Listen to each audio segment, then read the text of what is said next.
Shalom saudara terkasih, tema revive kita hari ini adalah Letting Go of Yesterday's Failures atau lepaskanlah kegagalan di masa lalu. Hari ini kita akan belajar dari kisah Musa di mana Tuhan memerintahkan Musa untuk membawa bangsa Israel keluar dari perbudakan di Mesir. Yang unik dari cerita ini adalah justru bangsa Israel malah menolak Musa.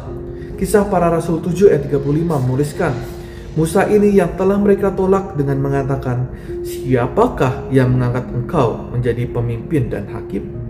Kita bisa memahami perasaan Musa ketika niat baiknya untuk menolong saudara sebangsanya justru ditanggapi secara sinis dan keliru. Musa menyangka bahwa saudara sebangsanya akan memahami bahwa Allah telah mengutus dia untuk menolong mereka.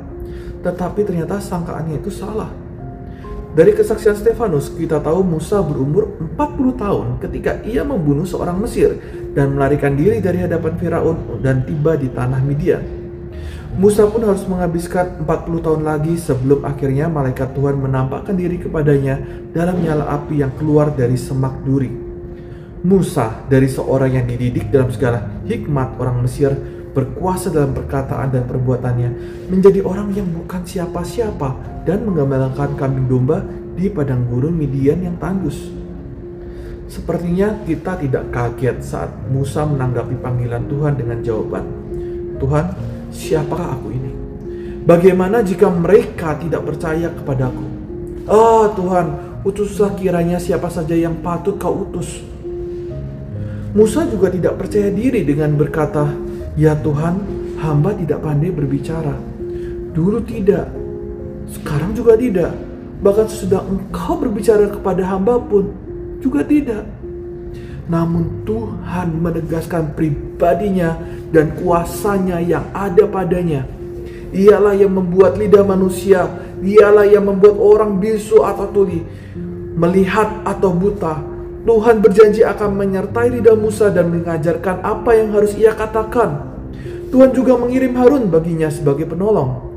Seperti Musa yang memperpanjang pendidikannya selama 40 tahun, kita pun mungkin saat ini sedang menjalani pendidikan kita melalui kegagalan atau ketidakpastian yang Tuhan izinkan untuk kita alami.